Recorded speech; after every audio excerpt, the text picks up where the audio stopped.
Mr. Garcia, welcome to the program here. Congratulations on your new position. You start that December 20th. What do you think the top two challenges you'll face because the first election is in March? Well, first of all, thank you for the invitation, Jason. Step one is to get to know the county, to get to know the electeds, to get to know the staff, and then go from there. I don't intend to make Dallas a new Tarrant or anything like that, or a new Plaza. It has its own identity, and it's important for me to get there and, as a leader, get to know them and then set course for whatever next steps we want to take. You already have some ideas on increasing transparency around elections in Dallas County. What are you thinking, and what are some of the other proposals that you're putting together? Well, what we've seen across the country is a great level of interest in public records. People want to be able to verify that elections are properly run.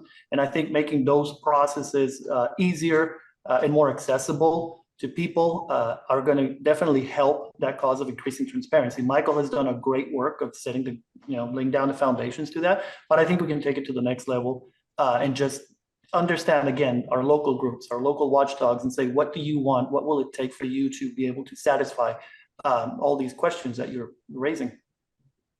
So you kind of leave it up to them to ask which records they'd like to see to settle their concerns? I would like to make everything that is possibly, we can possibly put out there as available as quickly as we can. That is the ultimate goal, right? That it's almost like living in a crystal bottle. All the records are there. And to basically make those redaction processes that you sometimes have to go through more expedite, so you can make them available faster. How long do you think that would take?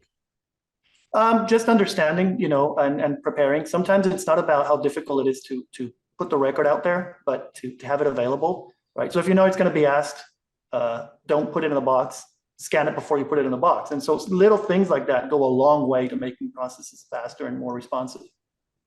I read that the retiring elections chief, Michael Scarpello, you just mentioned a moment ago, he reportedly reached out to recruit you. Can you tell us about that? How did that happen? And was there any hesitation at all for joining another county?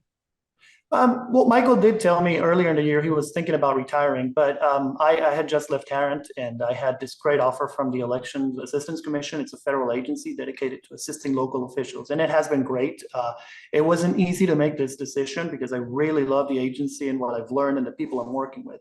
But ultimately, it's a compendium of things, right? Working from home has been a very different thing for me. I'm not used to it. I'm a people person. I need to be in an office. And then Michael's a very respected election official, and to follow him and to have him ask me was definitely a factor in this whole decision process. You're obviously a very respected election official as well, from Republicans and Democrats. And I want to go back to your high-profile departure from Tarrant County here briefly. One of the now famous lines that you wrote to the county judge, Tim O'Hare, the newly elected Republican county judge there. You said that you made it clear in our last meeting, you told him that your formula is different, thus my decision to leave here. Can you give us any hint about what was said and why you thought that was the reason that you needed to walk away? Look, Jason, I think when you sit down with someone, close the door and say, let's talk here and let's put it all on the table, and there's this honor commitment of what we talk here or stay here, you have to honor it. I think it's all there. I did not feel comfortable with that conversation. I felt if this is your vision of it, then I'm not your person to be here. And he's the elected. He won every right to sit in that chair. I counted those ballots. It was a fair and square election. So if that's the direction he wants to go in, then it just wasn't for me to stay there and challenge that. How confident are you in Tarrant County elections right now? Super. They have fantastic staff. I know the guy who took the job, Clint. He's a good guy. I think he's going to do a good job if they let him do his job. So I'm not worried about them. I live in Tarrant County, and I trust the process that there is in Tarrant County. Do you think you'll move to Dallas? We'll see. We like it where we live. Has the anti-election rhetoric died down at all?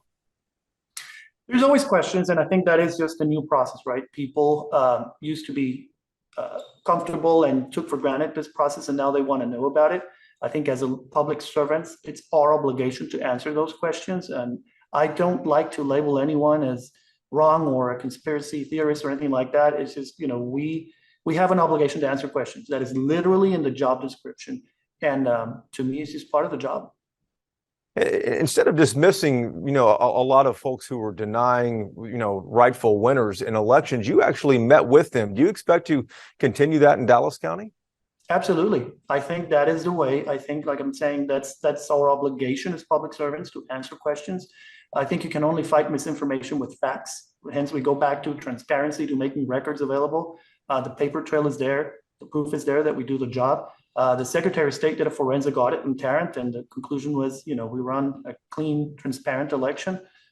So every time someone looks into facts, that's the conclusion they inevitably come to. And I enjoy doing that and saying, let's look at facts. Do you have any regrets about how you left Tarrant County or leaving at all?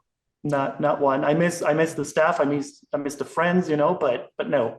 I'm a believer. I'm a Catholic. God has a plan, and I trusted God, and this is the next step. Mr. Garcia, do you have any ideas on how to improve voter registration in Dallas? It's a larger county, obviously, than Tarrant County, and how to improve turnout, because that's one of the biggest issues anywhere in the United States.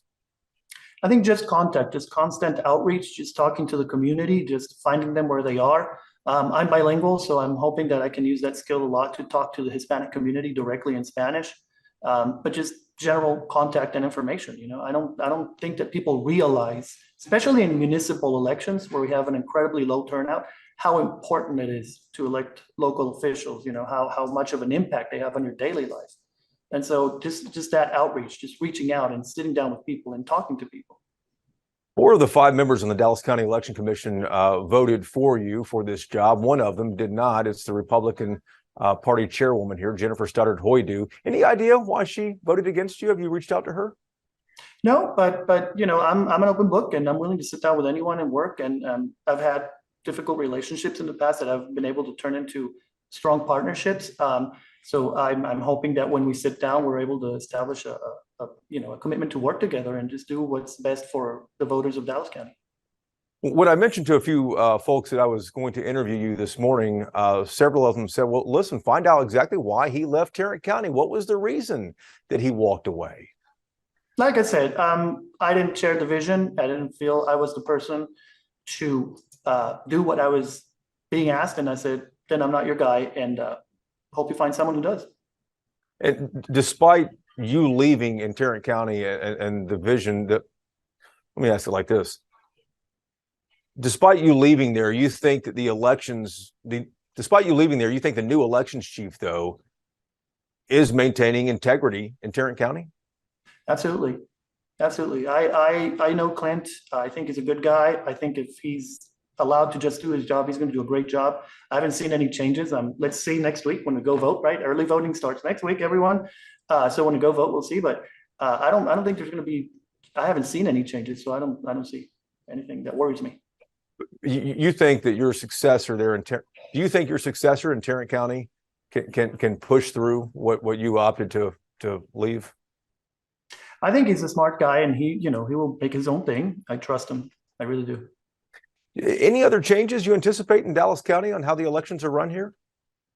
Like I said, I got to get there, get my feet wet. It's a different platform, different staff, different priorities from the elected officials.